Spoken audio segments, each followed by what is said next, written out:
Buenas, ¿cómo andan?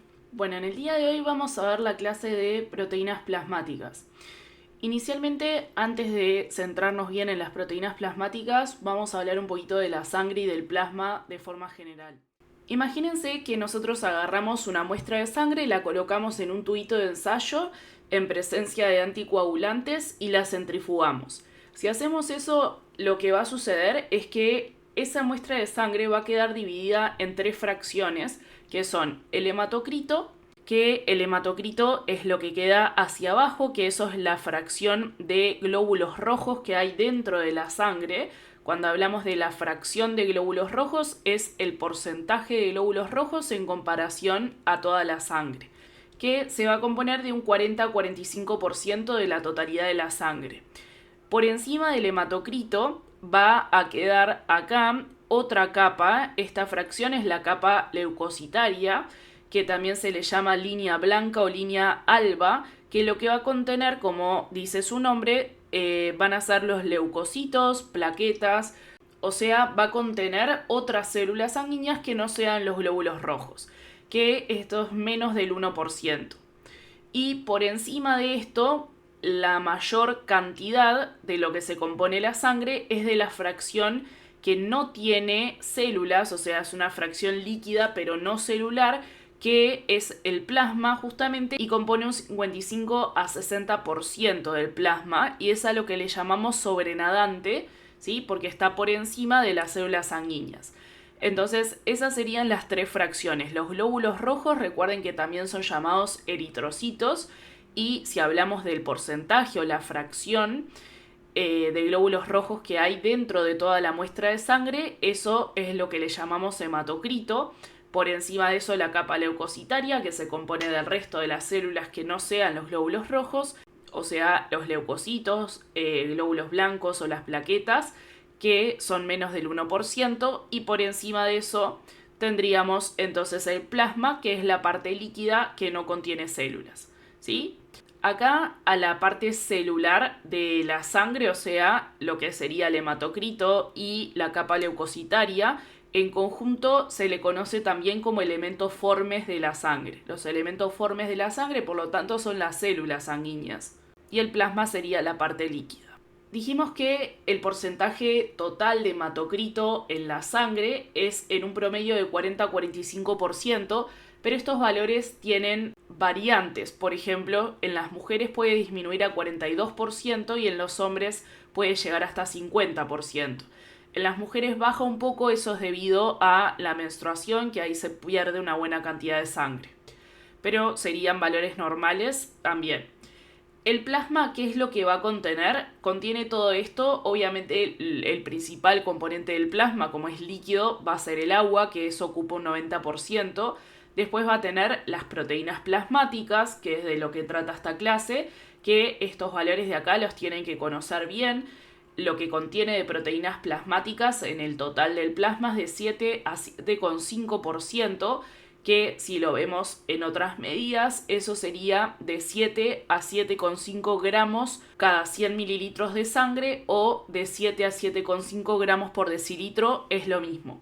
¿Sí? O sea, estas dos unidades en realidad son lo mismo. Decir 7 gramos por decilitro es lo mismo que decir 7 gramos cada 100 mililitros de sangre. También lo pueden ver con otra unidad, que sería de 70 a 75 gramos por litro, ¿sí? Todo eso que les acabo de decir son todo unidades diferentes, pero es todo lo mismo. Acá sepan que si encontramos más de 7,5% de proteínas en el plasma, a eso le vamos a llamar hiperproteinemia. Y si encontramos menos de 7% de proteínas plasmáticas, a eso le vamos a llamar hipoproteinemia. ¿Por qué podríamos encontrar una hipoproteinemia? Bueno, eso puede ser porque se alteró la síntesis, por ejemplo, que la mayoría se sintetizan, ahora vamos a ver, en el hígado. Entonces, si hay, por ejemplo, alguna falla hepática o algo, puede afectarse la síntesis de proteínas, y eso obviamente haría que haya menos, ¿no? O lo otro que puede pasar es que aumente la eliminación de estas proteínas. Se pueden perder, ya sea una vía renal o vía intestinal, se pueden perder ahí, ¿sí? Por ejemplo, es bastante frecuente dentro de todo que haya fallas a nivel de la barrera de filtrado glomerular en el riñón y ahí se pierdan proteínas. Recuerden que las proteínas normalmente no filtran por el riñón, pero si la barrera se daña, en algunas glomerulopatías puede pasar, ahí puede haber pérdida de proteínas. Las hiperproteinemias, o sea, tener más de lo normal en sangre, eso en realidad ya es un poco más raro y puede deberse, por ejemplo, a cuando hay deshidratación. ¿Tá? Cuando una persona se deshidrata, lo que pasa es que empieza a faltar agua en la sangre y eso no es que genere un aumento de la cantidad de proteínas, pero sí quedan más concentradas. O sea, la cantidad de proteínas es la misma, pero al quedar en menos líquido porque la persona se deshidrató y perdió líquido, van a quedar más concentradas. Pero es mucho más raro que haya una hiperproteinemia, es mucho más frecuente la hipoproteinemia. Después los otros componentes del plasma van a ser muchísimos electrolitos, solutos como la glucosa, gases, o sea, el oxígeno y el CO2. Recuerden que hay una fracción que se transporta en el plasma disuelta. Va a tener también nutrientes, hormonas y metabolitos. Después los otros valores que tienen que saber es que el volumen plasmático en un individuo lo normal es que sea el 5% del peso corporal total, que esto es aproximadamente 3.500 mililitros o 3,5 litros. Obviamente, como acabamos de ver, estos valores dependen del peso, o sea, no son valores fijos, ¿tá? Sino que dependen del peso de la persona, pero sería un aproximado. Bien, estas tres fracciones que acabamos de ver en la sangre es si nosotros colocamos a la sangre en un tubito de ensayo con anticoagulantes, porque eso evita que la sangre se coagule justamente, y ahí es que quedan estas tres fracciones que dijimos. Ahora, si nosotros colocamos sangre en un tubito de ensayo sin anticoagulantes y ahí lo centrifugamos, lo que va a pasar es que se va a formar un coágulo, ¿sí? Y ese coágulo lo que va a contener son los elementos formes de la sangre, o sea, todas las células sanguíneas, y se van a asociar a una malla de fibrina, que eso es justamente lo que genera el coágulo. Al sobrenadante, que es a lo que queda por encima del coágulo, ahora en vez de llamarle plasma, a eso se le llama suero, ¿sí? Tienen una leve diferencia, por eso es que no se llaman plasma, o sea, el plasma y el suero, la diferencia es que el suero no tiene fibrinógeno, ¿tá? Que eso es importante porque en realidad el fibrinógeno es lo que se está usando para formar esta malla de fibrina y formar el coágulo, y por eso el suero ya no lo contiene porque ya se usó para formar el coágulo. Y bueno, el plasma, como no se formó ningún coágulo, el plasma sí tiene fibrinógeno y el suero además contiene factores de origen plaquetario porque eso se libera en el proceso de coagulación, o sea, también para formar el coágulo. Bien, ya hablando un poco más de las proteínas plasmáticas, como dijimos, ese es el valor de 7 a 7,5% de la totalidad del plasma es ocupado por las proteínas, que es bastante.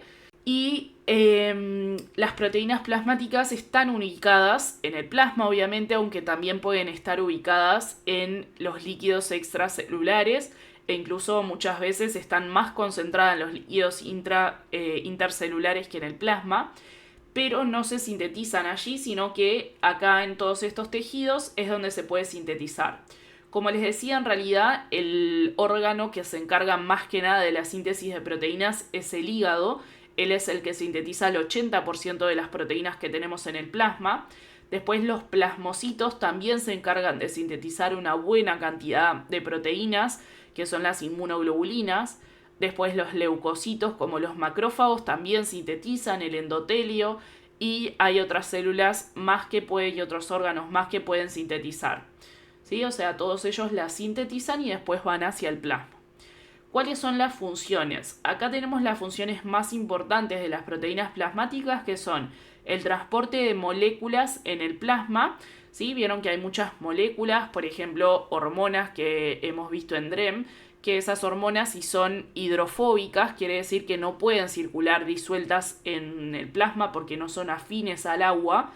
Entonces hay muchas proteínas plasmáticas, sobre todo la albúmina, que se unen a esas sustancias hidrofóbicas para poder transportarlas en ese medio líquido.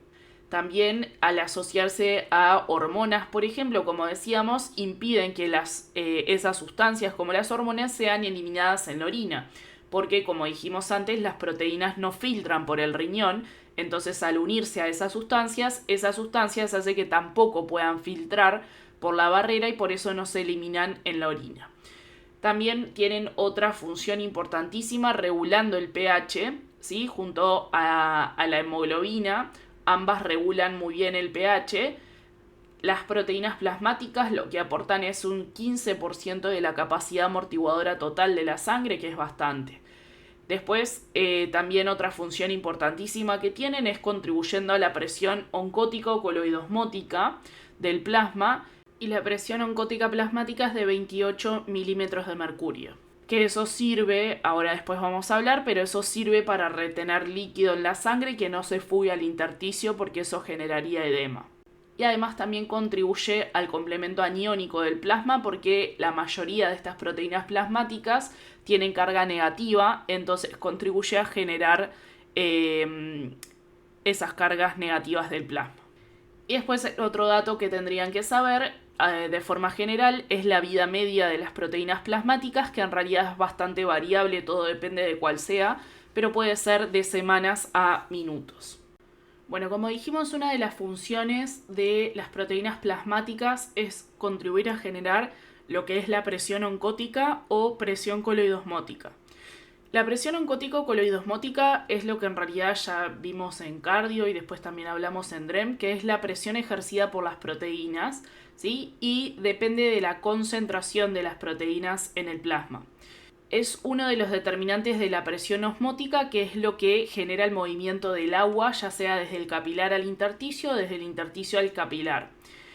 Dentro de las proteínas plasmáticas se pueden clasificar en 3 grupos que contribuyen a esta presión oncótica, que son el fibrinógeno, la albúmina y las globulinas.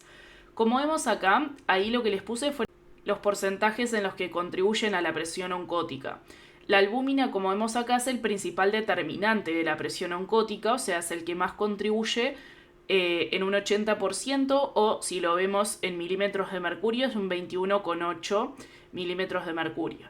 Después le siguen las globulinas, que contribuyen en un 20% a la presión oncótica, que corresponde a 6 miligramos de mercurio, y el fibrinógeno, ese prácticamente no contribuye mucho, solamente 0,2 milímetros de mercurio, y en porcentaje 0, algo nada más, ¿sí? Todos estos entonces son las diferentes proteínas plasmáticas que generan presión oncótica en sus porcentajes.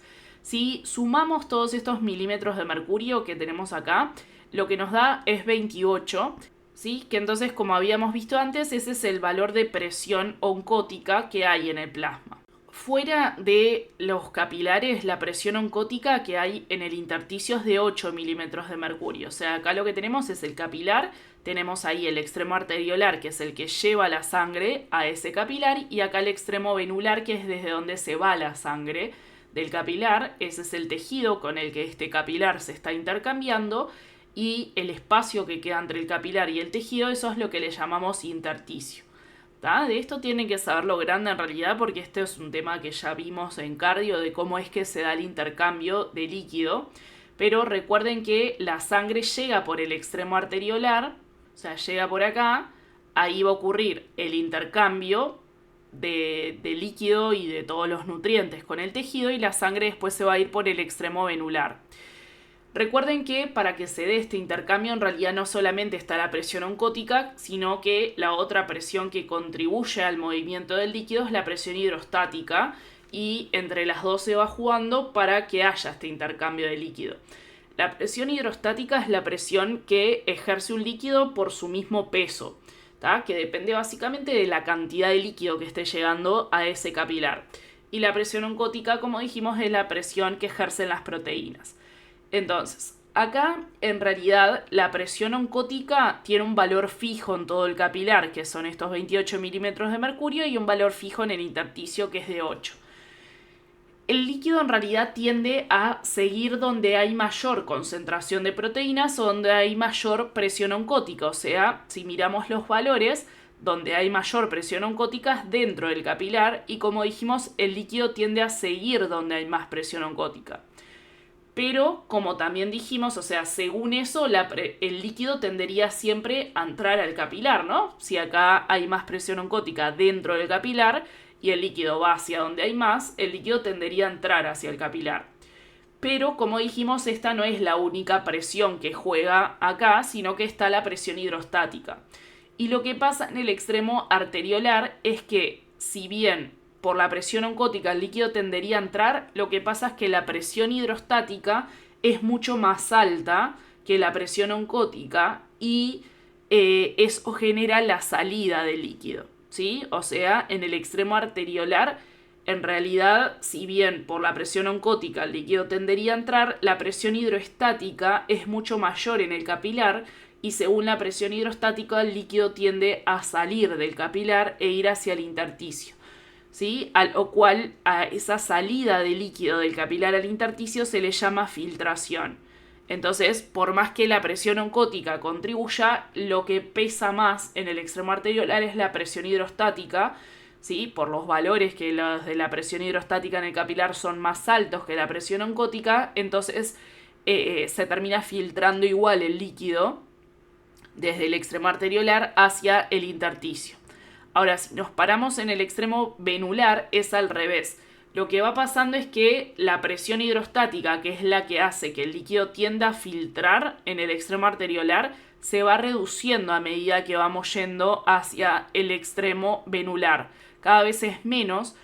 Por eso es que en el extremo venular, como la presión hidrostática se va reduciendo, la que termina pesando más en el extremo venular es la oncótica.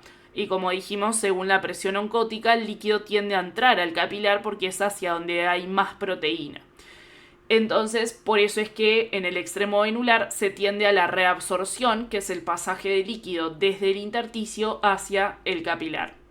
¿Sí? Como les digo, en realidad esto de las presiones es un tema más de cardio, que ya lo vimos ahí, pero nada, sepan qué es la presión oncótica, porque se los pueden preguntar, porque justamente es la ejercida por las proteínas plasmáticas, y bueno, tengan en cuenta qué es lo que lo determina y todos estos valores que vimos acá. Entonces, como les dije antes, en realidad esto es bien importante, lo de la presión oncótica, porque retiene líquido en el capilar.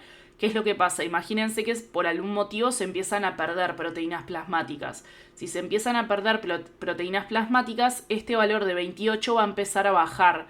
Y como dijimos, según la presión oncótica, el líquido tiende a entrar al capilar. Eso es lo que genera la reabsorción acá a nivel venular. Ahora, si este valor de 28 empieza a bajar porque cada vez hay menos proteínas, porque se empezaron a perder, lo que va a pasar es que no va a poder reabsorberse el líquido, o sea, no se va a reabsorber la misma cantidad de líquido acá, porque no es atraído por esas proteínas, entonces se va a empezar a quedar en el intersticio, y al quedarse en el intersticio eso genera edema, o sea, hinchazón debido a la acumulación de líquido en ese intersticio.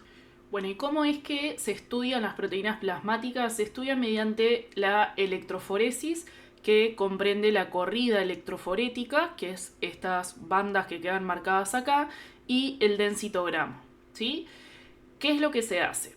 Acá lo que se hace es, la electroforesis es una técnica básicamente que sirve para separar las proteínas plasmáticas, en este caso, que es lo que queremos estudiar, mediante el tamaño y mediante la carga.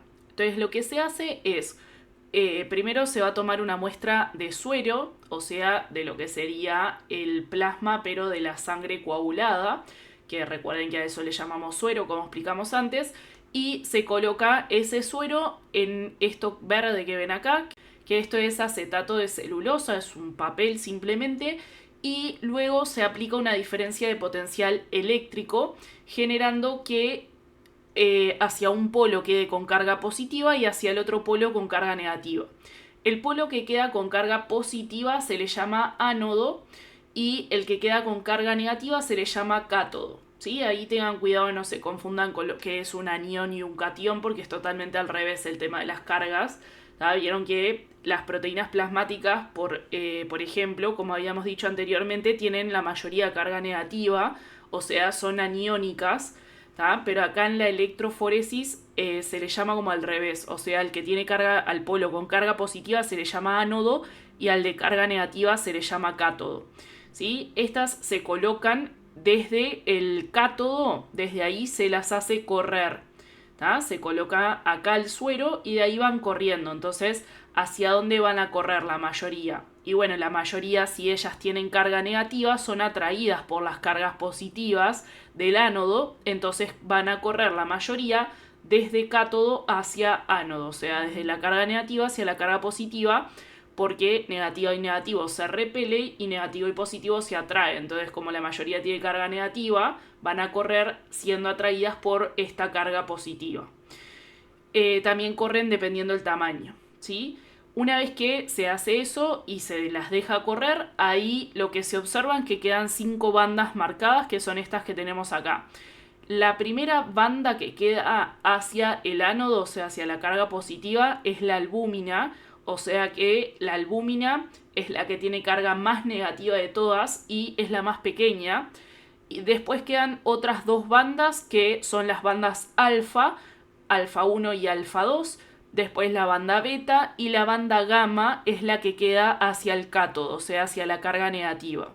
Estas bandas en realidad no piensen que hay solamente una proteína dentro de ellas, sino que dentro de ellas hay un montón de proteínas, ¿tá? Que después las vamos a ver, y desde esto se hace un densitograma y se observan estos picos, o sea, en cada una de las bandas se va a observar acá en el densitograma lo que se mide es la densidad justamente de estas proteínas plasmáticas y cuanto más densidad hay picos. Entonces vean acá donde está la albúmina hay un pico muy alto, después está la alfa 1, la alfa 2, la beta y la gamma, ¿sí? Las beta, dependiendo de la bibliografía, también se las divide en beta 1, beta 2, pero la mayoría de la bibliografía y el Harper, que es lo que utilizan como bibliografía recomendada, tiene solamente una banda, el beta. Y bueno, mediante esto que ahora vamos a ir estudiando cada una de estas bandas, mediante esto se puede saber si hay alguna alteración, ¿sí? Dependiendo de los picos que se generen y todo esto, se puede ver si hay alguna alteración en las proteínas plasmáticas y eso sirve para hacer algunos diagnósticos en la clínica. Así es como se ven estas bandas en realidad, o sea, estas que quedaban marcadas en la corrida electroforética, pero en la vida real. Vean, ahí se ve la marca de la albúmina, de la alfa 1, de la alfa 2, de la beta 1, beta 2. Esto, como les dije, depende de la bibliografía, si se los dividen así o ponen solo una franja beta. Y después de todas las gamas. Como les dije, en realidad, dentro de cada una hay un montón de proteínas, no es solo una. Y acá lo que podemos ver es el densitograma que habíamos visto anteriormente, pero acá arriba les van poniendo los porcentajes. Estos porcentajes hacen referencia justamente a los picos que se pueden ver ahí, que como les decía, en realidad eso nos habla de la densidad, y la densidad nos habla de la proporción o de la fracción de esa proteína dentro de todo el plasma. O sea, por ejemplo, acá podemos ver que la albúmina es la que tiene el pico más grande y nos ponen ahí que el porcentaje es de 52 a 58%, ¿no? ¿Qué quiere decir esto? Que de todas las proteínas del plasma que hay, la albúmina es la que corresponde a la mayor fracción, o sea, es la que habría más. No necesariamente hace referencia a que haya más cantidad, sino que pueden ser más grandes, ¿tá? O sea, habla de el porcentaje que ocupa dentro del total de las proteínas, ¿sí? O sea, es el que ocupa mayor porcentaje dentro de todas las proteínas. Después, como vemos acá, la que le sigue es las gamma globulinas, que ocupan de 10 a 21%. Luego le siguen las beta, que ocupan de 8,5 a 14,5. Luego le siguen las alfa 2, que es de 6,1 a 10,1. Y por último, las que ocupan menos porcentaje dentro del total, que es de 2,4 a 4,4. ¿Sí? O sea, es básicamente eso, es la proporción que hay dentro de todas las proteínas. Que esto de acá que estamos viendo es lo normal, ¿no? Y como decíamos en algunas patologías, estos porcentajes o estas fracciones se pueden ver alteradas. Bueno, entonces ahora vamos a empezar a hablar de cada una de estas fracciones individualmente. Como dijimos, la proteína más abundante del plasma, como vemos acá, la que más se marca, es la albúmina. Así que vamos a comenzar hablando de la albúmina. Como vimos también acá en la densitometría, lo que corresponde de todas las proteínas plasmáticas a la albúmina es de 52 a 58%. Se puede poner de forma más general porque en realidad estos valores dependen mucho de la persona, de 50 a 60%. Es una proteína que se sintetiza en el hígado, pesa 69 kilodalton aproximadamente. Su concentración plasmática es de 3,4 a 4,7 gramos por decilitro, que este es un valor que hay que saber porque esto es lo que nos indica, obviamente también son valores aproximados, porque también al ser una proteína lo que pasa es que depende mucho de la masa muscular que tenga esa persona, o sea, de si está desnutrida o no, de su peso, pero en promedio se puede tomar de 3,4 a 4,7 gramos por decilitro, si bien también dependiendo de los laboratorios ese valor puede cambiar. Pero bueno, es un valor que hay que tomar en cuenta porque esto es lo que nos va a decir si la albúmina está en su rango normal o está en déficit. La carga neta de la proteína, como dijimos, es una proteína que tiene carga muy negativa, por eso es que migraba hacia el ánodo, o sea, hacia la carga positiva en la electroforesis, y su carga neta es de menos 19. Hay una reserva intercambiable, que la reserva intercambiable es la parte de esta proteína, o sea, la parte de la albúmina que puede pasar de un compartimento a otro, por eso es que se llama intercambiable, o sea, por ejemplo, puede pasar desde el plasma al intersticio. Esta parte que es intercambiable es de 4 a 5 gramos por kilogramo del peso corporal, ¿sí? Y hay un 38-45% que está en el compartimento intravascular, o sea, en el plasma, y el resto va a estar en la piel. De esta reserva intercambiable cada día se degradan de 6 a 10%, y de la albúmina sepan también que corresponde al 25%, que es una cuarta parte de la síntesis total de las proteínas que hay en el hígado. De lo que vamos a hablar ahora es de la síntesis de la albúmina, que como dijimos, la síntesis de la albúmina va a ocurrir en los hepatocitos, o sea, en el hígado. Bueno, como dijimos, la albúmina se sintetiza en el hígado, en los hepatocitos. Acá les representé el núcleo de un hepatocito. En el cromosoma 4 es donde está el gen para la albúmina. Ahí entonces, como siempre, por la transcripción de ese gen, se va a sintetizar el ARN mensajero de la albúmina. Y desde ahí va a ir hacia el ribosoma, donde ese ARN mensajero se va a traducir y va a formar la proteína. En realidad lo que se forma no es la albúmina ya directamente, sino que después tiene que madurar. Lo que se va a formar es una preproteína que se llama preproalbúmina. Así como se sintetiza, en realidad está de forma inactiva y se van a tener que empezar a activar enlaces para activar a la albúmina. O sea que lo que se sintetiza en el ribosoma, como dijimos, es la preproalbúmina.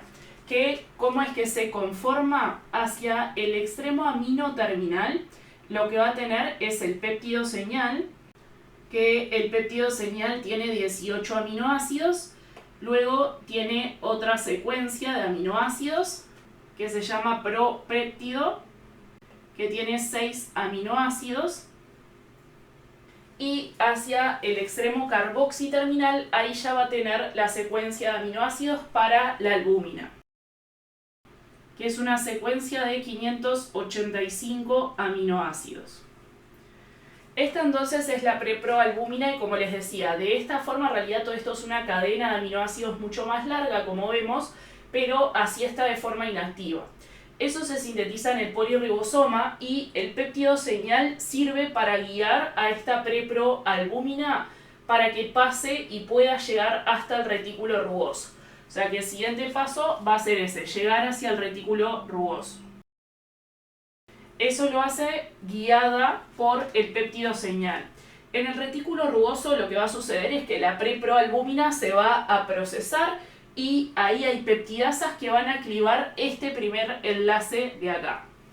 Al clivar este enlace, lo que va a suceder es que el péptido señal se va a liberar, porque el péptido señal ya cumplió su función, que era que la preproalbúmina pueda llegar hasta el retículo rugoso. Entonces, como ya no se necesita, las peptidasas cortan ese enlace y liberan el péptido señal. Al liberarse el péptido señal, la secuencia que queda ahora va a ser esta misma sin el péptido señal, que a eso se le va a llamar proalbúmina. Y quedaría, por lo tanto, con el propéptido y con la secuencia para la albúmina. Esta proalbúmina así va a pasar ahora al Golgi y en el Golgi se va a empaquetar en vesículas que adentro también tienen peptidasas que van a servir para cortar este otro enlace.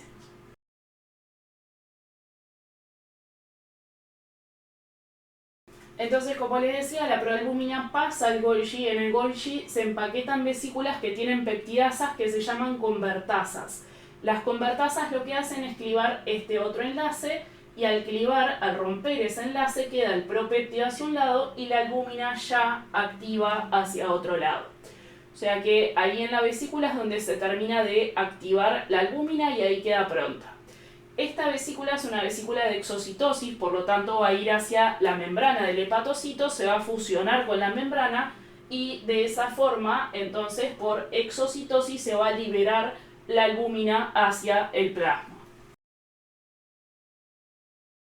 Todo este proceso de síntesis del que estábamos hablando lleva entre 10 a 15 días y cada día se sintetizan 12 gramos de albúmina aproximadamente.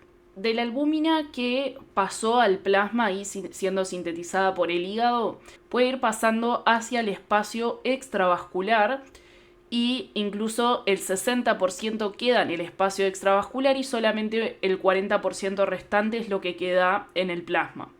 En la circulación, la albúmina va a circular un día aproximadamente y la vida media es de 20 días y después se degrada.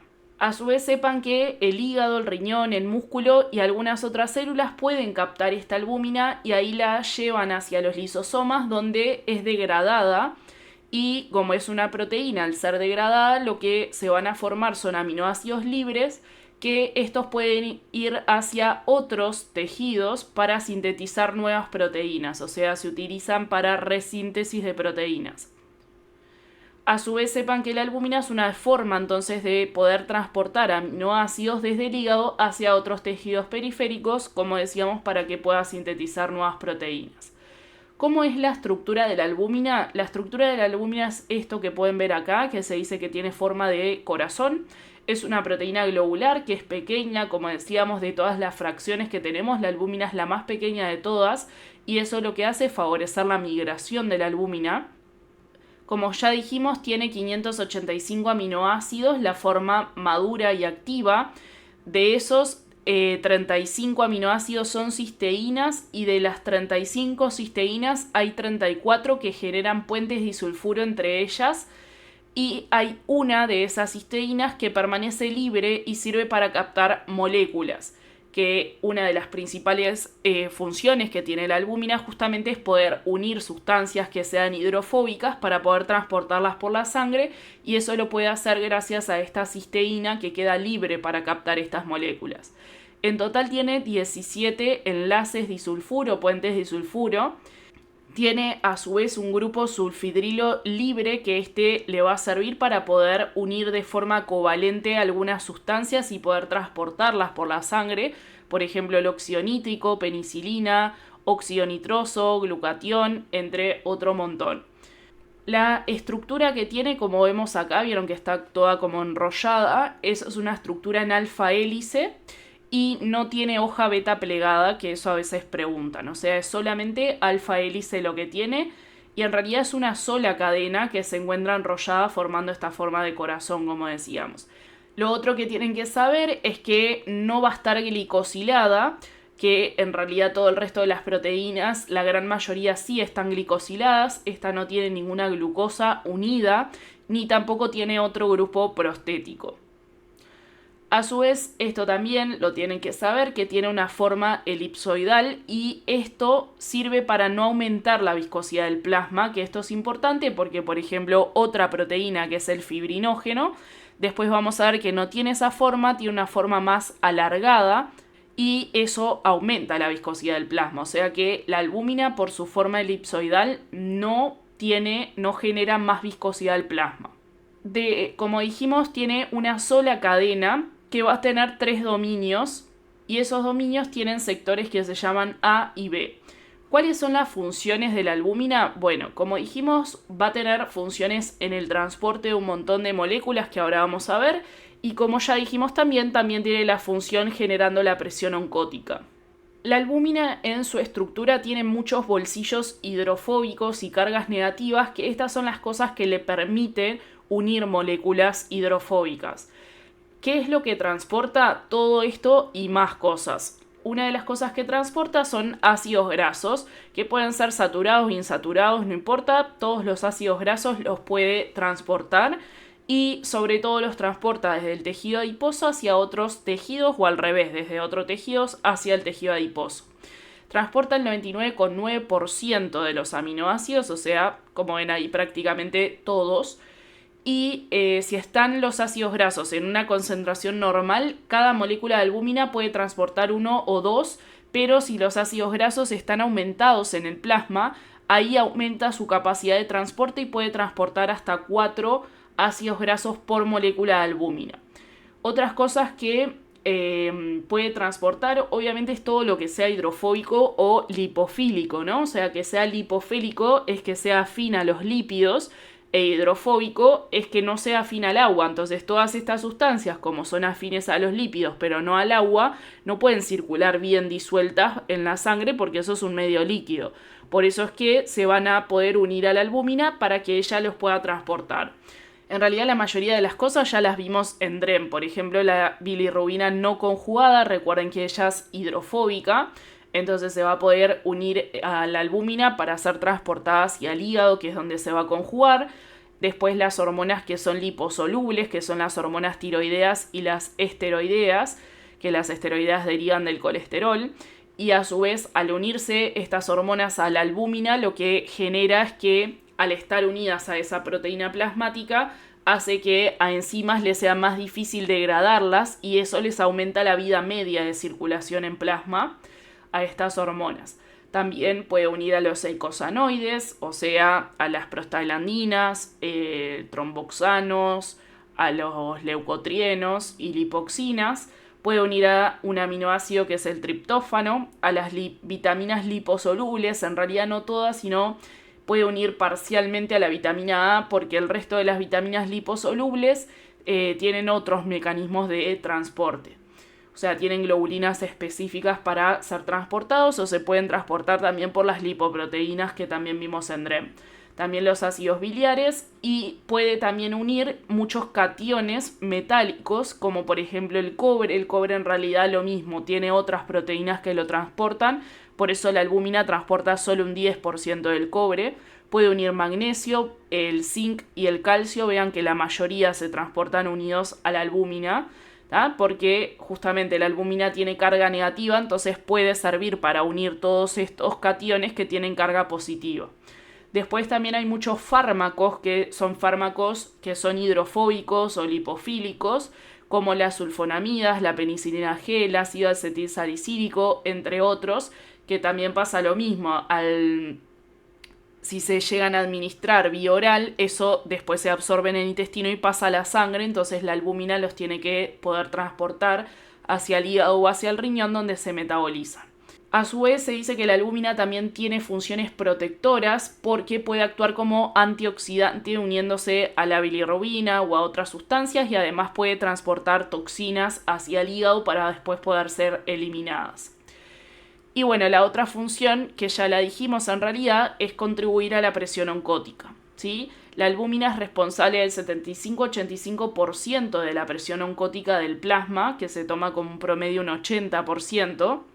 Y en realidad sepan que la presión oncótica tiene dos componentes, uno que se asocia directamente a la presencia de la albúmina, pero otro componente que se asocia al efecto Donan, que es que las proteínas, como tienen carga negativa, lo que hacen es retener cationes que tienen carga positiva, como el sodio, el calcio, y expulsan aniones como el cloro, que esto también contribuye a la presión oncótica. De la presión oncótica, un 66% es consecuencia directamente de la albúmina y el 33% restante es consecuencia de este efecto Donan, o sea, de que es capaz de unir cationes y dejarlos en el plasma. Esto de acá ya lo explicamos, ¿sí? Que como dijimos, la presión oncótica lo que hace es atraer líquido porque es generado por las proteínas y como habíamos explicado ya, el líquido tiende a seguir a las proteínas. Entonces, como ya habíamos dicho, en el plasma normalmente hay 28 milímetros de mercurio de presión oncótica, que como acabamos de ver, un 80% de esto es generado por la albúmina. Y entonces lo que hace en definitiva es atraer líquido hacia el capilar, ¿no? O sea, favorecer la reabsorción, porque vean que en el capilar hay más presión oncótica que en el intersticio y eso, como dijimos, atrae líquido hacia allí, o sea, favorece lo que sería la reabsorción de líquido, o sea, el pasaje de líquido desde el intersticio hacia adentro del capilar. Entonces, ¿qué es lo que va a pasar si baja la cantidad de albúmina? Por eso les decía que esto es importante que ustedes retengan el valor normal de albúmina que hay en el plasma, que como dijimos puede variar dependiendo de los laboratorios. Hay algunos que toman de 3,4 a 4,7 gramos por decilitro. Hay otros laboratorios que toman de 3,6 a 5,2 gramos por decilitro, pero bueno, más o menos en ese rango anda. Eso tendrían que ver el valor de referencia que tienen en el laboratorio, pero tienen que saber ese valor porque por debajo de ese valor va a haber una deficiencia de albúmina, ¿sí? Y eso va a generar alteraciones. ¿Cómo es que puede bajar la cantidad de albúmina plasmática? Bueno, en realidad ya lo explicamos al principio. Puede fallar tanto la síntesis de albúmina como la eliminación de la albúmina. O sea, imagínense, como acabamos de ver, la albúmina se sintetiza en el hígado, en los hepatocitos. Entonces, si hay alguna falla hepática por alguna enfermedad hepática, por ejemplo, la cirrosis es muy frecuente que pase, o también puede ser en las hepatitis, ahí se afectan los hepatocitos y al afectarse los hepatocitos se altera la síntesis de la albúmina. También puede pasar que haya enteropatías, ¿tá? O sea, afecciones del intestino que generen una mala absorción, o sea, vieron que en la dieta nosotros consumimos aminoácidos y desde ahí pasan al intestino y se deberían absorber, o sea, llegar hacia la sangre y desde ahí irían al hígado y eso se puede utilizar para formar albúmina. Entonces, si falla ese proceso porque hay algún síndrome malabsortivo, o sea, el intestino no puede absorber bien esos aminoácidos, va a fallar también la síntesis de albúmina. Y lo otro que pueden pasar, como ya habíamos explicado anteriormente, es las glomerulopatías, o sea, cuando se afecta el glomérulo en el corpúsculo renal, por ejemplo, por un síndrome nefrótico, lo que ocurre es que las proteínas que normalmente no filtraban, o sea, la proteína en realidad no puede atravesar la barrera de filtrado glomerular, pero en esta situación, como se daña la barrera de filtrado glomerular, la albúmina empieza a filtrar y se elimina en la orina, que eso genera el síndrome nefrótico. Y eso, bueno, va a generar que se empiece a perder albúmina. Cualquiera de estas situaciones, ya sea en la síntesis de albúmina o que se empieza a perder en la orina, eso lo que va a generar es que baje la cantidad de albúmina plasmática, o sea, va a bajar por debajo de este rango normal y va a generar lo que es una hipoalbuminemia, ¿sí? Que es un tipo de hipoproteinemia.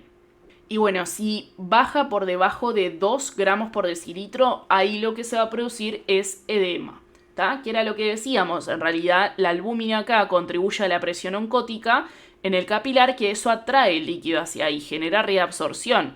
Ahora, si empieza a bajar la albúmina, ¿qué es lo que va a pasar? Va a empezar a bajar esta presión de 28 y si empieza a bajar, esa reabsorción del líquido, o sea, el líquido que iba pasando hacia el capilar, ahora va a ir pasando cada vez menos. Y si empieza a pasar cada vez menos, ¿dónde se queda? En el intersticio. Y esa acumulación de líquido en el intersticio es lo que llamamos edema, que es la hinchazón.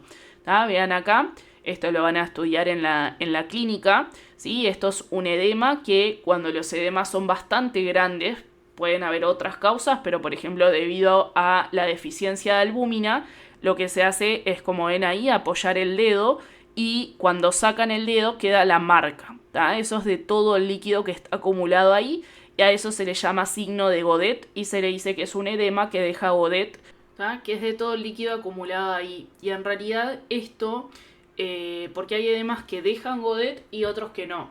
Y eso nos habla de la causa en realidad. Los edemas como estos, los que dejan Godet, quiere decir que la causa está en las presiones estas, o sea, puede ser una disminución de la presión oncótica, como veíamos, por deficiencia de la albúmina, por ejemplo, o también puede ser por un aumento de la presión hidrostática, que esa es la que empuja el líquido hacia el intersticio. Entonces, cualquiera de esas dos cosas puede generar este edema que deja Godet. ¿Sí? En el caso de que no deje Godet es simplemente que hay una hinchazón, pero cuando apoyan el dedo no deja la marca, ¿tá? Que esos son otros tipos de edema que, por ejemplo, puede ser debido a inflamación. ¿Vieron? Cuando se golpean contra algo, tienen algún traumatismo, eso se hincha, ¿tá? Y es un edema, pero no deja Godet porque es debido a otra causa. Entonces el componente de ese líquido que se está fugando es diferente al componente del líquido que se fuga acá. Después sepan que la prealbúmina, vieron cuando hablamos de la síntesis, nosotros dijimos que la albúmina se sintetiza como proalbúmina. La parte pro es el péptido señal que se eliminaba en el retículo rugoso y después que en el Golgi se empaquetaba en vesículas la prealbúmina, que era lo que tenía el propéptido con la secuencia de la albúmina. Y dijimos que dentro de la vesícula había una convertasa que clivaba un enlace y lo separaba y quedaba la albúmina por un lado y el propéptido por otro. Bueno, sepan que en realidad lo que se puede liberar hacia el plasma puede ser la albúmina con el propéptido ya separado, si ya ocurrió el clivaje, o se puede liberar también prealbúmina a la sangre. ¿Tá?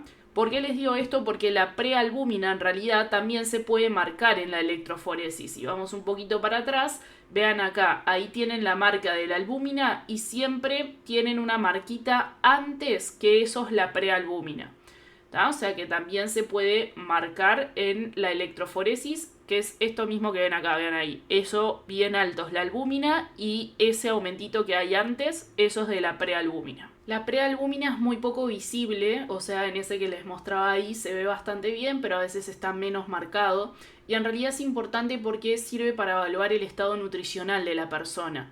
¿Tá? Si es una persona que tiene dietas que son bajas en proteínas, ¿sí? O en personas que también pueden estar desnutridas, ahí va a haber muy poca prealbúmina porque va a haber carencia de aminoácidos, entonces la banda no se va a marcar, ¿tá? Entonces eso nos habla del estado nutricional de la persona. La prealbúmina sirve también, no es que esté totalmente inactiva, sino que ya tiene una función que es transportar hormonas tiroideas, especialmente el T3, o también puede transportar a la vitamina A.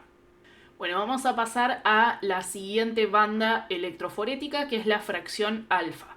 La fracción alfa corresponde aproximadamente al 2 a 5% de todas las proteínas plasmáticas y se compone de todas estas proteínas que vemos acá.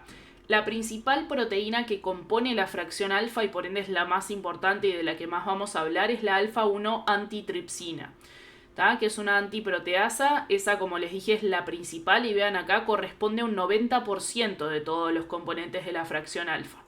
¿Tá? El 10% restante son para estas otras que les puse acá. Tenemos la TBG, que la estudiamos en DREM, que es la globulina fijadora de hormonas tiroideas, o sea, las que transportan las hormonas tiroideas por la sangre, y esta disminuye cuando hay algún daño hepático o en síndromes nefróticos porque la globulina fijadora de hormonas tiroideas se sintetiza en el hígado, entonces si hay algún daño hepático baja su síntesis. O en los síndromes nefróticos, que pasa lo mismo que con la albúmina, como se daña la barrera de filtrado glomerular, se puede eliminar por el riñón. Otra es la alfa-1 protrombina, que esta también es sintetizada en el hígado y esta la función que tiene es participar del proceso de coagulación. Luego tenemos otra que es la alfa-1 glicoproteína ácida, que también se le puede llamar orosomucoide, que esta en realidad la pueden sintetizar varios tejidos y actúa en la respuesta de fase aguda, ¿tá? Donde ahí si hay alguna lesión, si hay inflamación, esta alfa-1 glicoproteína ácida aumenta mucho. Después tenemos la alfa-1 lipoproteína, que esa corresponde a la cadena alfa de las HDL, que también ya la estudiamos en DREM, que es la lipoproteína que hace el transporte reverso del colesterol y transporta colesterol desde tejidos periféricos hacia el hígado. Esta también es producida por el hígado y en enfermedades hepáticas, por lo tanto, como se afecta al hígado, disminuye su síntesis y en caso de que haya hiperlipidemia, como va a haber mucho colesterol, esta va a aumentar. Hay otras menos importantes como la alfa-1 fetoproteína, la alfa-1 microglobulina, entre otras. ¿tá? Como dijimos, todas esas son, pero la más importante es la alfa-1 antitripsina, que es de la que vamos a hablar ahora. De la fracción alfa-1 puede disminuir si hay enfermedades hepáticas, por lo que vimos, porque la gran mayoría de ellas se sintetiza en el hígado. Entonces, si hay alguna enfermedad hepática, la fracción alfa-1 en general va a disminuir y va a aumentar mucho cuando hay una infección aguda o un proceso inflamatorio, que esto es importante. ¿Tá? Por lo que veíamos acá de que la alfa-1 glicoproteína ácida y también la alfa-1 antitripsina ambas participan en respuestas inmunes y por eso es que cuando hay alguna inflamación o algo, esas dos van a aumentar y eso hace que aumente toda la fracción alfa-1, ¿tá? Que a esto se le llama reactantes de fase aguda, que de eso vamos a hablar ahora después. Y bueno, si hay una disminución en la fracción alfa-1 por déficit de la alfa-1 antitripsina, eso se va a acompañar de alteraciones hepáticas y pulmonares, como si es hepática sería cirrosis y a nivel pulmonar sería enfisema, que eso es un tipo de POC, ¿tá? Que eso es por las funciones que tiene, que ahora las vamos a hablar. Bueno, vamos a hablar un poquito más de la alfa-1 antitripsina, también llamada alfa-1 antiproteinasa. Como ya dijimos, la alfa-1 antitripsina corresponde al 90% de la fracción alfa-1, o sea, es la más predominante. Y ella también pertenece a las proteínas de la fase aguda, que quiere decir que cuando haya un proceso inflamatorio va a aumentar mucho la cantidad de la alfa-1 antitripsina en plasma. Tiene un peso molecular que es de 52 kilodalton, tiene 394 aminoácidos y tiene 3 cadenas de oligosacáridos. Recuerden que los oligosacáridos son glúcidos, por lo tanto esto hace que pertenezca a una glicoproteína, ¿tá? Que como ya dijimos anteriormente, en realidad la mayoría son glicoproteínas, excepto la albúmina. Es sintetizada en el hígado y en los macrófagos y la principal función que tiene es inhibir la actividad de serin-proteasas, ¿tá? Como por ejemplo la tripsina, la elastasa, entre otras más, pero esas serían las más importantes. La más importante de todas es la elastasa, por lo que genera que ahora vamos a hablar.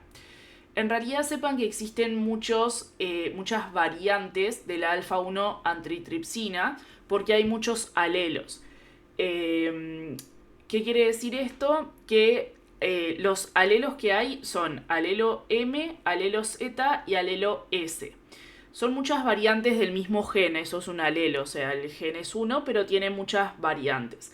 Entonces, el alelo M o la variante M, esa es la normal, y al ser normal produce una buena cantidad de alfa-1 antitripsina.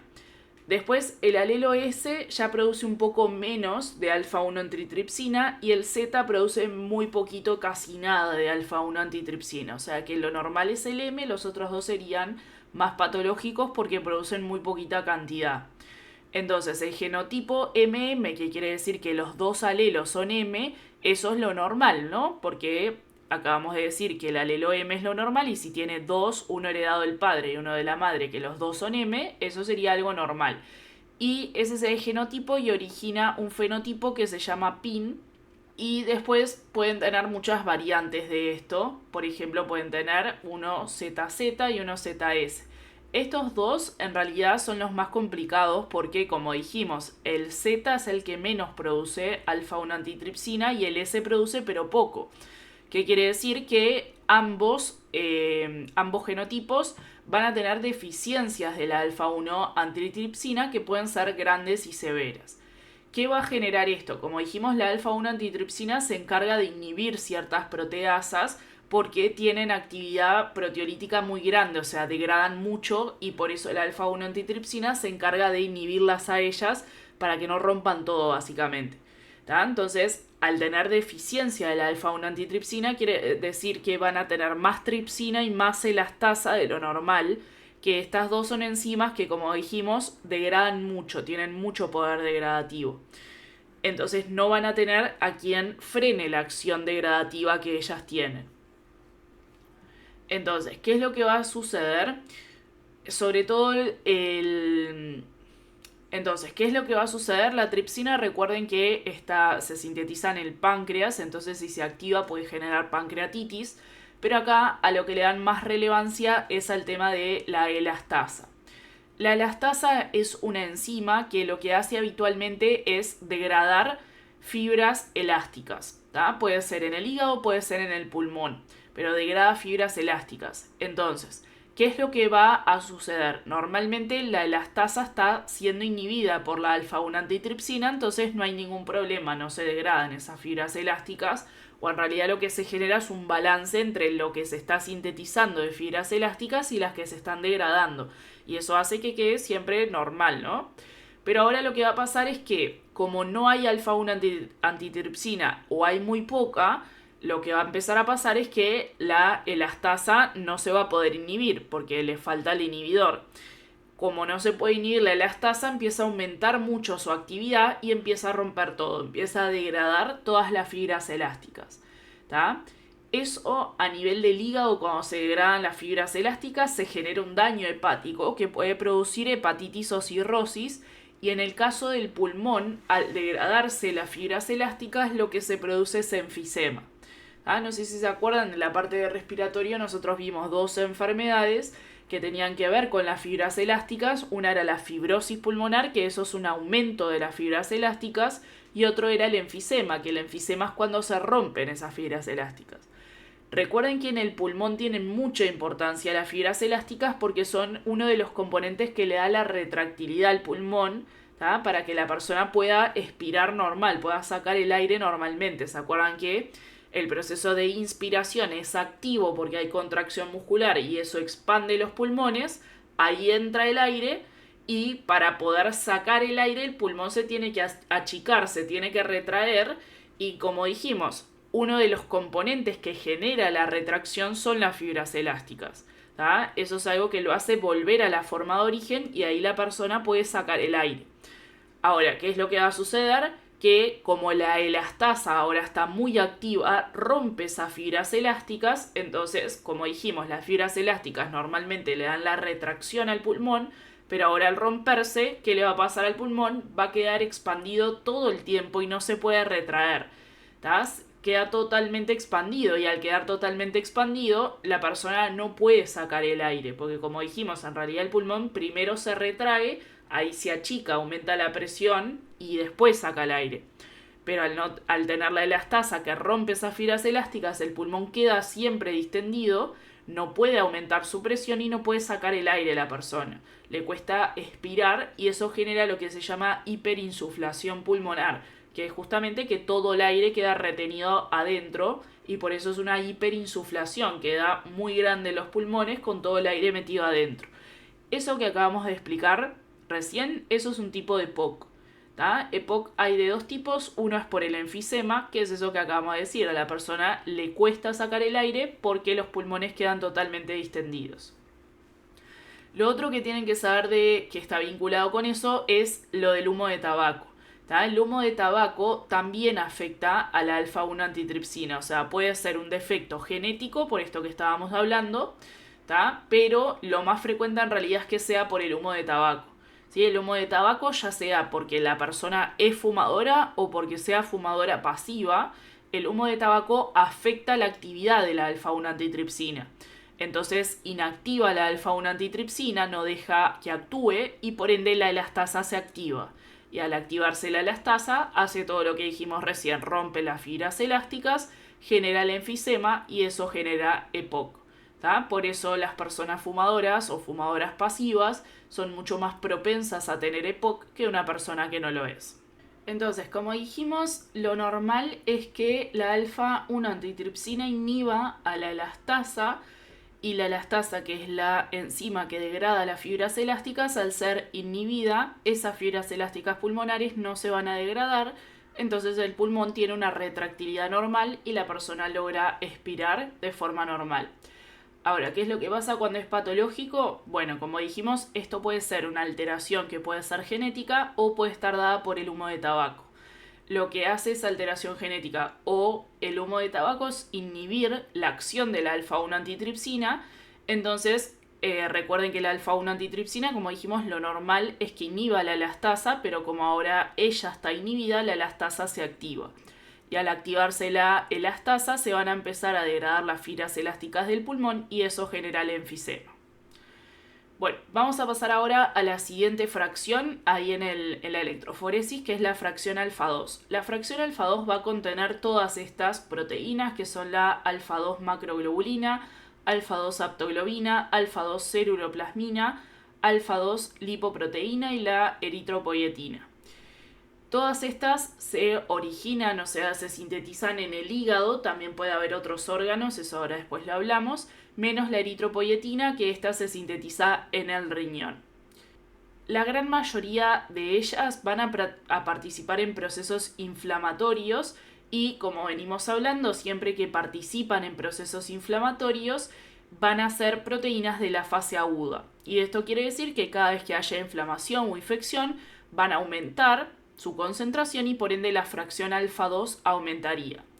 Como dijimos, la mayoría se sintetiza en el hígado, entonces las enfermedades que sean hepáticas y dañen el hígado va a hacer que se produzcan menos de todas estas proteínas y por ende en infecciones hepáticas, cuando hay daño hepático, la fracción alfa 2 va a reducirse. En el caso de que haya síndrome nefrótico, ahí la fracción va a aumentar. ¿Qué es lo que pasa? Recuerden que hablamos que cuando hay síndrome nefrótico es porque se dañó la barrera de filtrado glomerular en el riñón y al dañarse la barrera de filtrado glomerular, las proteínas que normalmente no filtran empiezan a filtrar y se empiezan a eliminar en la orina. ¿Tá? Entonces uno diría, bueno, pero si están filtrando las proteínas y se van a eliminar en la orina, entonces la fracción alfa 2 debería bajar, no subir, ¿no? Pues se estarían perdiendo las proteínas. Pero, ¿qué es lo que pasa? Ahí cuando se daña la barrera de filtrado glomerular, todas las proteínas van a poder filtrar, menos la alfa 2 macroglobulina. Vieron que se llama macroglobulina, eso es justamente porque es una globulina que es muy grande. Entonces, al ser tan grande, esa proteína, la alfa 2 macroglobulina, no puede filtrar. Por más que la barrera se haya dañado, ella no va a filtrar. Entonces, ¿qué es lo que sucede? Si bien hay otras proteínas, o sea, todo el resto de las proteínas se va a estar perdiendo en la orina, ella no. Y como ella no se pierde en la orina, lo que ocurre es que hay un aumento de la concentración, de la fracción. ¿Tá? No porque aumente la cantidad, o sea, no es que se va a sintetizar más alfa 2 macroglobulina, pero como todo el resto se están perdiendo, ella queda más concentrada. Y al quedar más concentrada, por eso es que la fracción alfa 2 aumenta en ese caso. ¿Tá? Acá simplemente les puse las funciones principales que tiene cada una, pero igualmente ahora vamos a ir hablando de todas ellas. La función principal de la alfa 2 macroglobulina es actuar como una antiproteasa, o sea, inhibe proteasas o enzimas proteolíticas, que es lo mismo. De la aptoglobina, la función principal es asociarse a la hemoglobina cuando hay hemólisis, ¿tá? Y eso es para evitar que la hemoglobina se pierda en la orina. O sea, cuando se degradan glóbulos rojos, por ejemplo, y se pierde la hemoglobina que normalmente está dentro del glóbulo rojo, ahí queda libre en el plasma y la aptoglobina se une a la hemoglobina para que no se pierda después cuando pase por el riñón. La ceruloplasmina, su función principal es transportar cobre. La alfa 2 lipoproteína, la función principal va a ser transportar lípidos por el plasma. Por eso es que en las hiperlipidemias, cuando hay mucho lípido en sangre, ahí va a aumentar la alfa 2 lipoproteína y en enfermedades hepáticas disminuye porque, como hablamos, se sintetiza en el hígado, entonces si hay algún daño hepático no se va a poder sintetizar y baja. Y la la eritropoyetina, esa ya dijimos que se sintetiza en el riñón, ¿tá? Las células de tejido conjuntivo del riñón, o sea, del estroma, y se va a producir cada vez que la presión de oxígeno baje. Porque lo que hace la eritropoyetina es estimular la eritropoiesis, que es la formación de los glóbulos rojos, que eso es un tema que vamos a ver más adelante. Bueno, hablando un poquito más de la alfa 2 macroglobulina, es una proteína de 720 kilodalton que, como dijimos, es muy grande. Está formada por 4 cadenas polipeptídicas que son idénticas, que se llaman globulinas, y se va a sintetizar por el hígado principalmente, pero también en monocitos y astrocitos, ahí también puede sintetizarse. Va a corresponder del 8 al 10% de todas las proteínas del plasma. Son proteínas, como hablamos, de la fase aguda, o sea que en infecciones van a estar aumentadas. y van a actuar como inhibidor específico de proteasas. Como dijimos, su función principal y más general es esa, inhibir enzimas proteolíticas o proteasas para que no dañen tejidos. Entonces, ¿qué es lo que hacen? En realidad ellas en su estructura tienen una parte de la estructura que sirve para atrapar esas proteasas o las enzimas proteolíticas, que a eso se le llama efecto trampa. Entonces, ¿qué es lo que sucede? Cuando hay una inflamación o algo, ¿tá? Ahí van a ir muchas proteasas a ese sitio donde se generó el daño, y esas proteasas normalmente lo que hacen es empezar justamente a degradar, a romper. Entonces, si eso se deja así, un proceso inflamatorio puede llegar a generar daño de tanta inflamación que hay, porque esas proteasas rompen demasiado. Por eso es que una de las funciones que tiene la alfa-2 macroglobulina es generar como un efecto protector en eso, para que se evite ese daño, porque, como les decía, en la estructura tienen como un hueco que sirve para atrapar las enzimas proteolíticas o las proteasas, las atrapa y no deja que ellas actúen demasiado, porque si no rompería los tejidos. ¿tá? Entonces lo que hace en definitiva es evitar el daño. Muchas de las proteasas que puede agarrar son la tripsina, la plasmina y hay otro montón más. Después, otra función que tiene, bueno, que en realidad está vinculado con esto, es participar en los procesos inflamatorios, o sea, es también un reactante de la fase aguda, y también puede generar transporte de ciertas moléculas como citoquinas, factores de crecimiento, por ejemplo, de tipo endotelial, y algunos metales, ¿tá? Y sepan que transporta el 10% de la totalidad del zinc que tenemos. Y bueno, y lo otro es que la alfa-2 macroglobulina y los factores de complemento C3 y C4, que eso vamos a hablar también en otra clase más adelante, todos ellos pertenecen a la misma familia de proteínas que tienen dominio tioéster. ¿tá? Que el dominio tioéster es un enlace que se genera entre cisteína y glutamina. ¿tá? Eso es algo que tienen en común entonces la alfa-2 macroglobulina con el factor de complemento C3 y C4, que vamos a ver más adelante qué son. Bueno, pasamos ahora a la aptoglobina. La aptoglobina también es una glicoproteína, como todas las globinas que estamos hablando, y también es sintetizada por el hígado, y eso quiere decir lo mismo de siempre, o sea que si hay una falla hepática, un daño hepático, la concentración de aptoglobina bajaría porque no puede ser sintetizada. En el plasma la concentración que hay de aptoglobina normalmente es de 40 a 180 miligramos. ¿Cuál es la función? Como les nombré previamente, la función que tiene la aptoglobina es unirse a la hemoglobina en determinadas situaciones.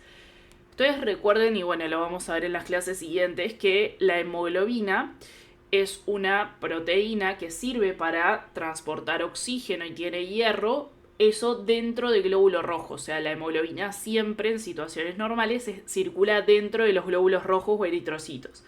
¿Qué es lo que sucede? Hay situaciones en las que hay procesos de hemólisis, por ejemplo en anemias hemolíticas, que lo que ocurre ahí es que se rompe los glóbulos rojos, y al romperse los glóbulos rojos, esa hemoglobina que normalmente estaba ahí adentro va a salir al plasma. ¿tá? La hemoglobina, si sale al plasma y queda así, eso se va a terminar perdiendo por la orina. ¿Por qué? Porque la hemoglobina es una proteína que es muy pequeña, incluso más pequeña que la albúmina, o sea, es muy chiquita. Entonces la hemoglobina, si queda suelta en el plasma, eso va a filtrar por la barrera de filtrado glomerular. Dentro de los glóbulos rojos, ahí no puede filtrar porque el glóbulo rojo sí es grande y eso no atraviesa la barrera de filtrado. Pero la hemoglobina libre en el plasma sí la atravesaría.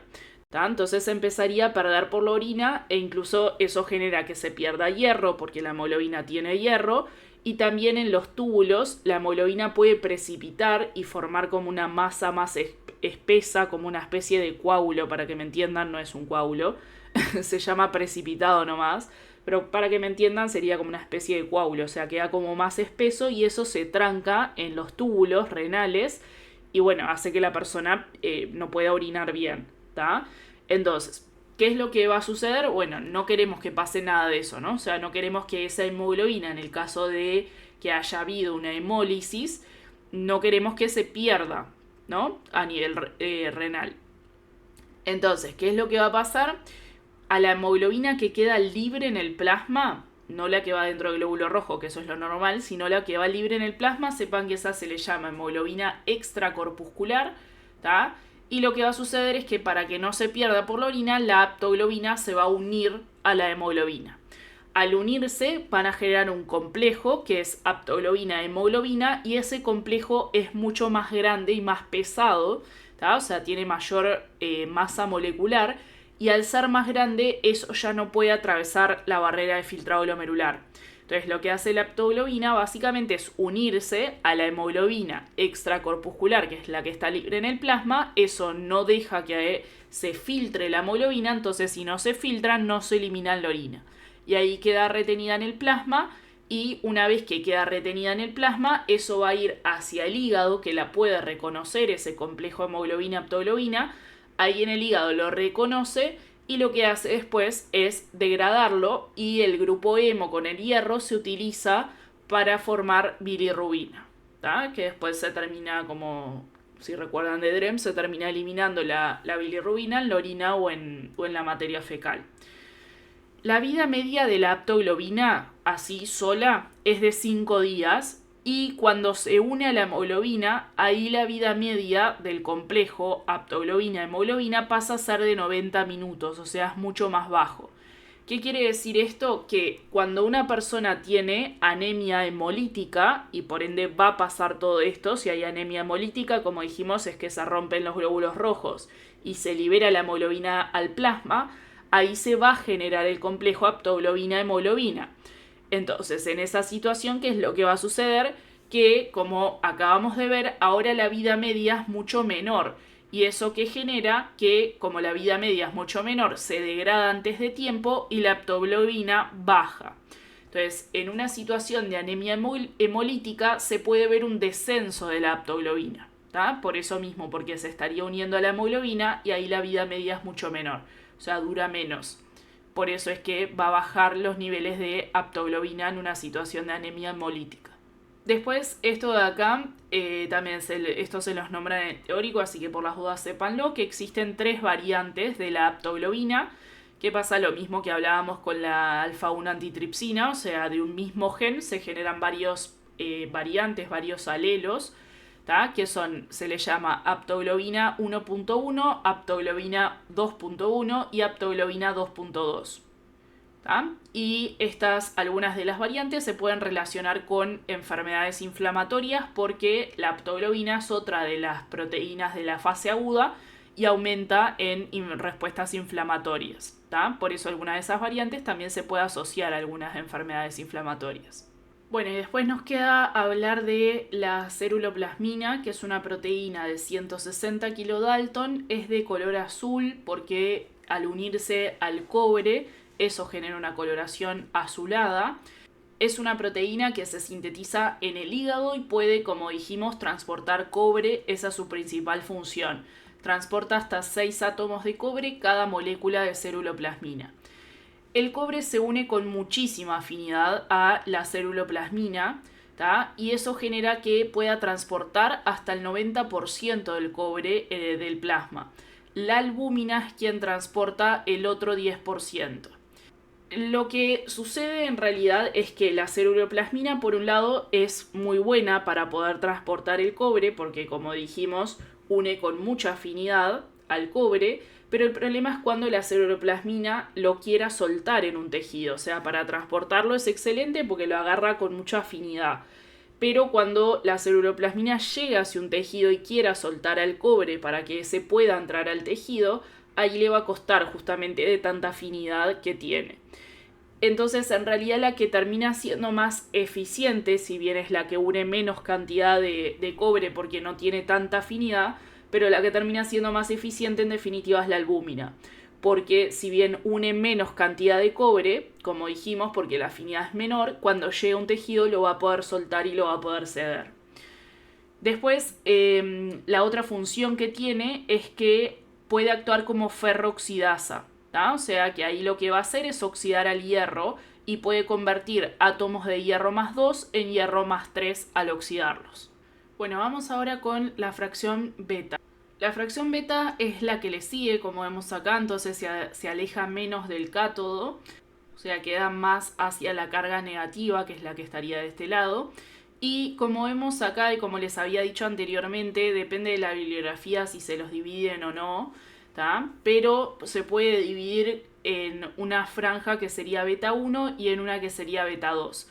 La que está más cerca del ánodo, que es esta que queda hacia adelante, es la fracción beta 1 que contiene la transferrina, y la que está más cerca del cátodo, que sería esta de acá, la segunda montañita, esa es la fracción beta 2, que principalmente lo que contiene son los factores de complemento C3 y C4.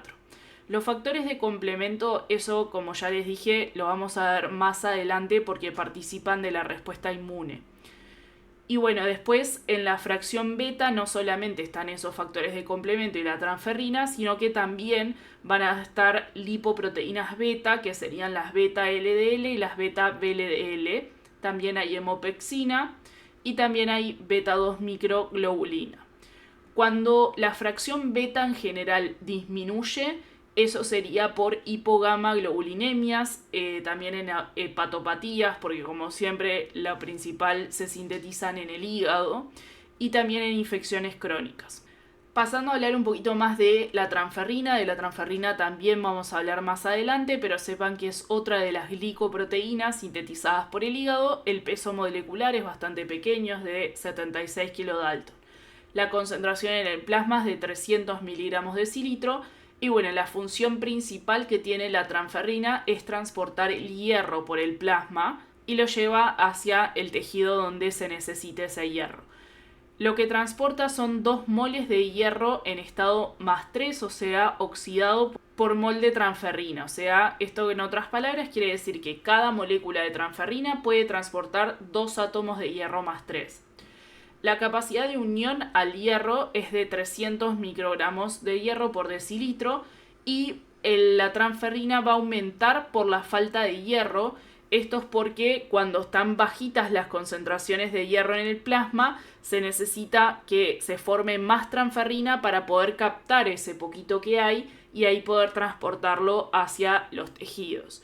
También en los lactantes sepan que tienen más cantidad de transferrina porque la leche contiene mucho hierro.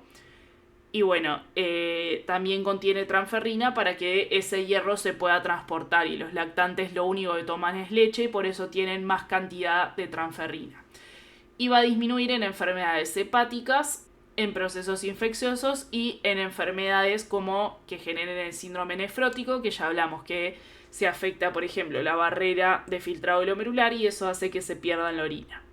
Después tenemos la hemopexina. De la hemopexina tienen que saber que también se sintetiza en el hígado y esta sirve para transportar, o sea, lo que hace es unir al grupo hemo de la hemoglobina.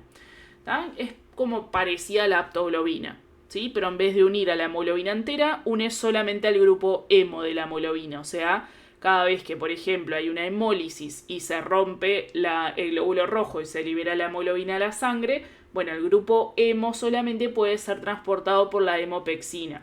Ahí hace lo mismo que la aptoglobina, pero solo transporta hemo. Lo transporta hacia el hígado y ahí se evita que se pierda el grupo hemo en el riñón, o sea, en la orina, porque eso generaría pérdida de hierro y generaría que se pueda obstruir la vía renal para la eliminación de la orina.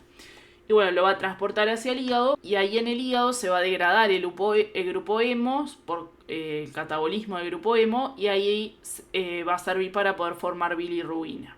Y pasa lo mismo literal que con la aptoglobina, o sea, en situaciones de anemias hemolíticas, ahí la hemopexina en realidad va a tender a disminuir. ¿Por qué? Porque la hemopexina en esa situación estaría captando al hemo y se genera el complejo hemopexina-hemo que baja la vida media, o sea, se degrada mucho más rápido. Entonces, al degradarse mucho más rápido ese complejo, va a permanecer menos tiempo en el plasma y eso es lo que hace que haya menos cantidad de hemopexina. Y bueno, también es una de las proteínas de la fase aguda, entonces en infecciones o procesos inflamatorios va a aumentar su concentración. Bueno, después tenemos la fracción gamma. La fracción gamma va a estar formada por las inmunoglobulinas, que son anticuerpos, y son glicoproteínas también que se sintetizan en este caso en los plasmocitos principalmente o los linfocitos B, que en realidad los plasmocitos son derivados de los linfocitos B. ¿Cuáles son? Todas estas que tienen acá son la IgG. La primera Ig es por inmunoglobulina de tipo G, inmunoglobulina de tipo E, o sea la IgE, IgA, IgM e IgD. La IgD en realidad la función es muy poco clara, entonces casi que ni se nombra, y las principales son las otras. De todas estas, ¿cuál es la más predominante, la más abundante? Son las IgG.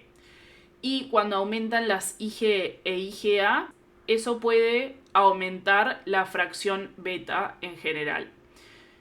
Acá tienen cómo es la estructura, que la estructura obviamente las vamos a estudiar mucho mejor más adelante, pero pueden estar dispuestas en monómeros, en el caso de la IgE, IgG, que está formado por 2 cadenas pesadas y 2 cadenas livianas.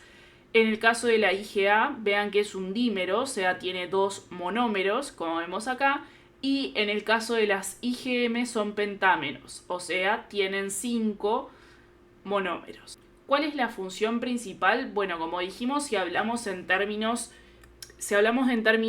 de la estructura se les llama inmunoglobulinas, pero si hablamos en términos de la función, en realidad son anticuerpos.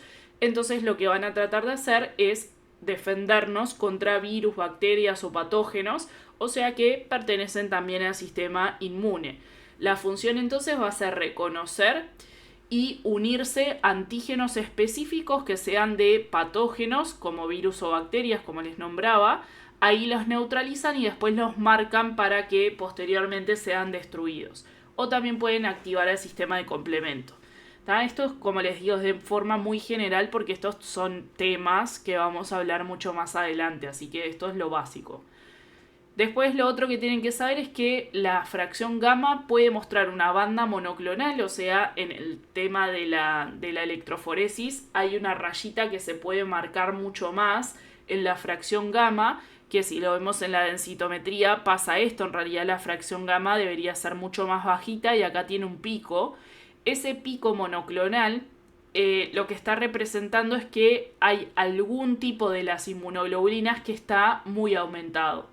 Eso puede indicar muchas veces la presencia de algún tumor, o sea, de células tumorales. También la fracción gamma puede aumentar, no así de forma monoclonal, sino generar un aumento de toda la fracción en infecciones crónicas, o también, como ya les dije anteriormente, cuando hay un aumento de IgG o IgA. Las gamma globulinas, o sea, estas inmunoglobulinas de la fracción gamma, pueden estar disminuidas en caso de inmunodeficiencia o de agammaglobulinemias, que es la incapacidad de sintetizar las inmunoglobulinas. Bueno, y ahora vamos a hablar de las proteínas de la fase aguda, que en realidad ya las veníamos nombrando. Ahora vamos a hablar, para que quede un poco más concreto. Las proteínas de la fase aguda es lo mismo que decir reactantes de la fase aguda, y como ya venimos nombrando, en realidad son proteínas que van a cambiar su concentración, puede aumentar o disminuir dependiendo de la respuesta inflamatoria que haya. ¿Sí? En procesos inflamatorios agudos o crónicos, o sea, en infecciones, traumas, cirugía, neoplasias es el cáncer. Todos esos procesos van a aumentar estas proteínas de fase aguda y si no hay ninguno de estos procesos van a disminuir. La concentración puede ir desde 0 hasta valores altísimos, ¿sí? Puede aumentar hasta un 50%, hasta 1000 veces más. ¿Cuáles son? Bueno, muchas ya las hemos ido nombrando, les puse acá las más importantes, pero en realidad hay todavía más. Una de ellas es el fibrinógeno, la aptoglobina, hemopexina, la alfa-1 antitripsina, la alfa-2 macroglobulina, la ceruloplasmina, la PCR, que es la proteína C reactiva, que ahora después vamos a hablar un poco más, y hay un montón más. ¿Por qué todas ellas aumentan? Bueno, esto después también hay clases donde lo vamos a hablar. Recuerden que todo esto son generalidades, pero van a aumentar porque ellas pertenecen al sistema inmune, la respuesta que se llama inmunidad innata, que como les digo, después vamos a hablar de qué es eso.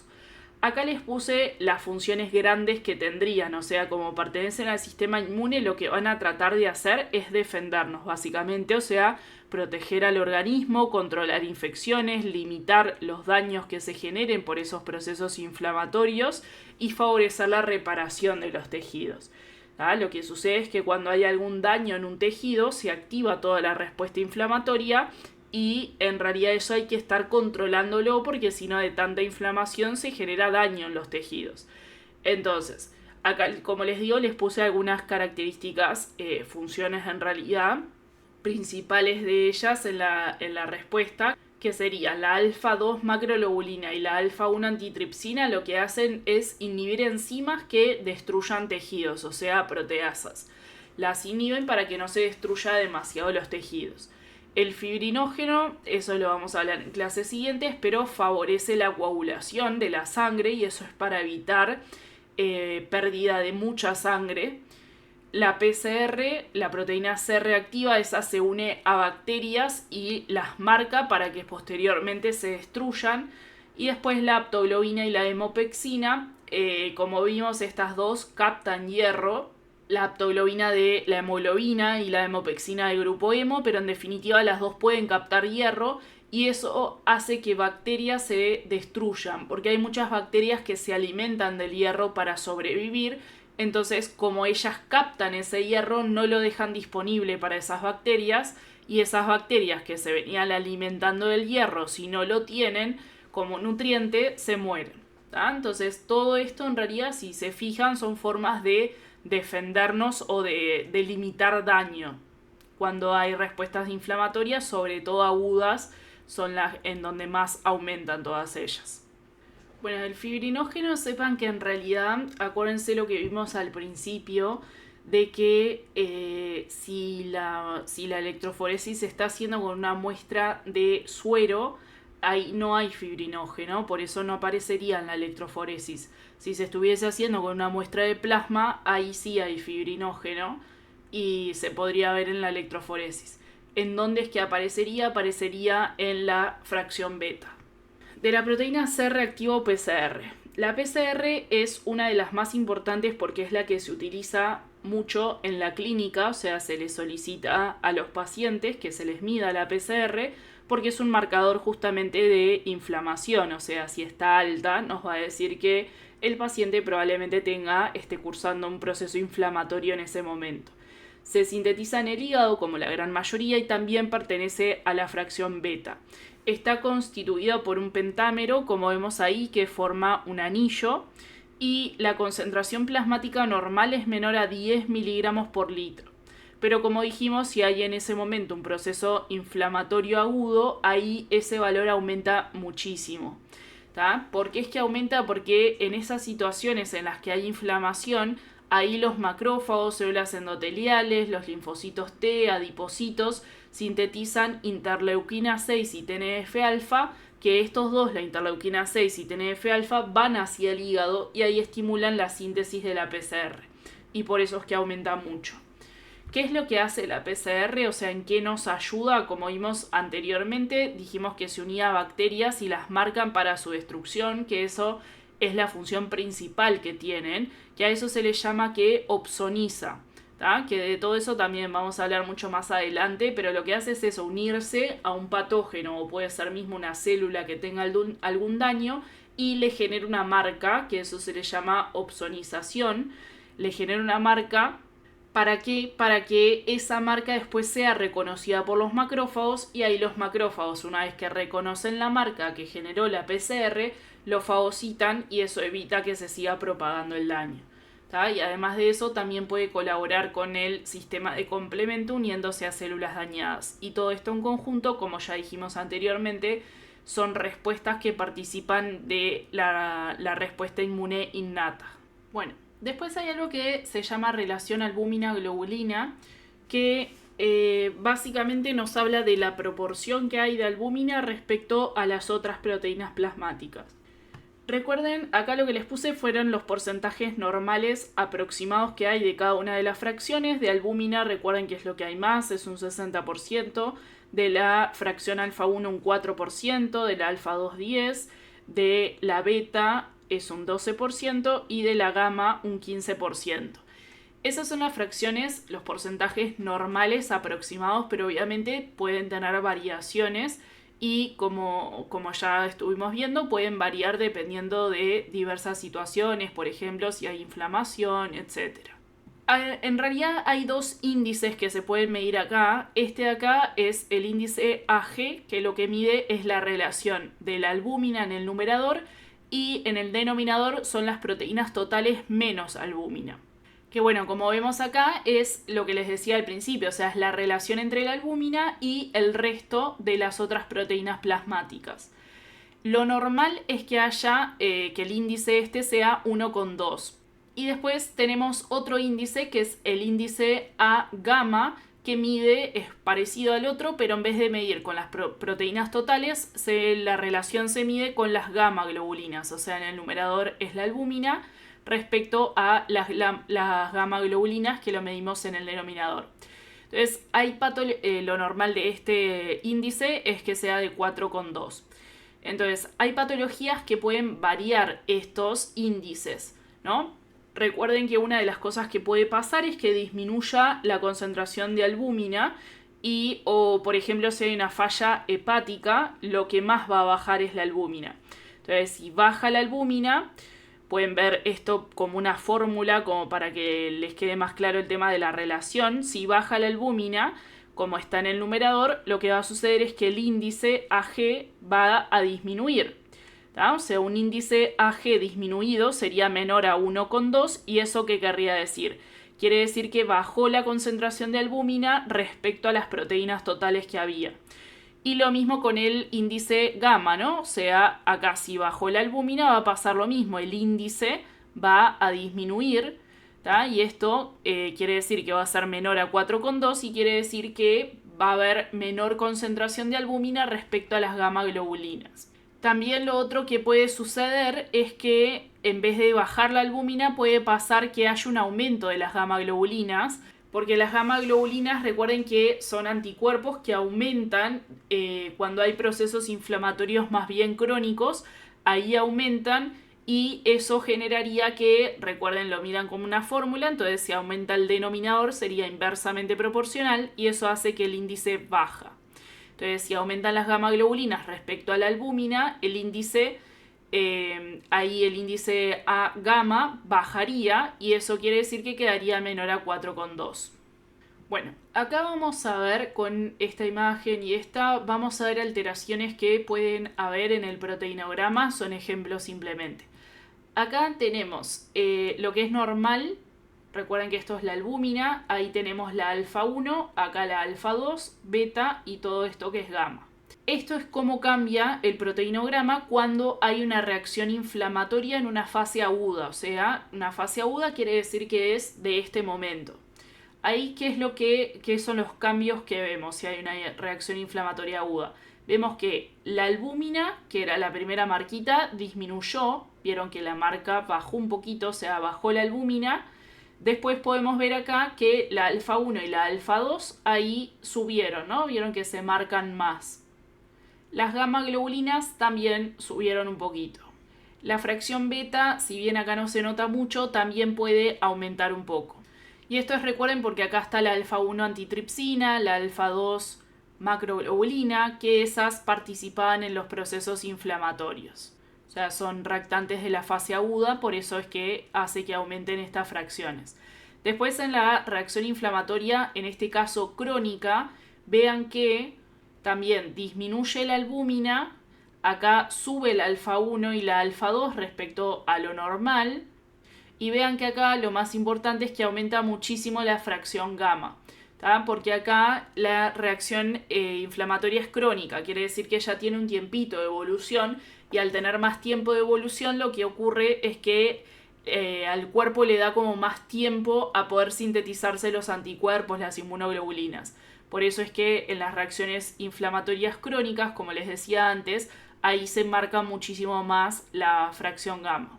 Y también lo otro que puede haber es que no solamente se marca más, sino que puede haber un corrimiento hacia la izquierda, o sea, puede haber un corrimiento hacia la fracción beta. Después acá tenemos otro proteinograma, acá nuevamente vemos lo normal, acá vemos un síndrome nefrótico. Entonces recuerden que el síndrome nefrótico es cuando se daña la barrera de filtrado glomerular y las proteínas que normalmente no filtran por la barrera ahora empiezan a filtrar. Que quiere decir que se van a estar perdiendo proteínas en la orina, o sea, hay una proteinuria. Entonces vean acá qué es lo que pasó, vean que bajó los niveles de albúmina y aumentó la fracción alfa 2. ¿Por qué aumenta la fracción alfa 2? Por lo que habíamos dicho en la clase cuando lo explicamos. Recuerden que cuando falla la barrera, todas las proteínas filtran y se empiezan a perder en la orina, menos la alfa 2 macroglobulina, porque al ser macro es muy grande y por más que haya un daño en la barrera no puede filtrar. Por eso esa aumenta, porque no puede filtrar por el riñón, mientras que todo el resto bajan. Y después acá vemos un caso de cirrosis hepática. En la cirrosis hepática obviamente hay un daño, una falla hepática, que recuerden que casi todas las proteínas plasmáticas se sintetizan en el hígado, entonces al fallar el hígado ahí va a haber una disminución. Vean acá, la albúmina disminuye bastante respecto a lo normal, pero las gamma globulinas ahí aumentan su expresión. Eso en realidad es porque las gamma globulinas, recuerden que se sintetizan sobre todo en los plasmocitos, no en el hígado, y ocurre un corrimiento hacia la franja, a la fracción beta, porque aumenta la IgG y la IgA, y eso genera el corrimiento. Este de acá es de una enfermedad que se llama macroglobulinemia de Waldenström. Acá abajo ven lo normal y arriba ven lo patológico y vean que bajó la cantidad de albúmina y hay una expresión, hay un aumento de las gamma globulinas. Y este de acá es un déficit de la alfa-1 antitripsina, entonces claramente vamos a ver que lo de abajo es lo normal, vean ahí la expresión de la alfa-1 antitripsina, o sea de la fracción alfa-1, y acá casi que no se marca. También en este caso hay un aumento de las gamma globulinas.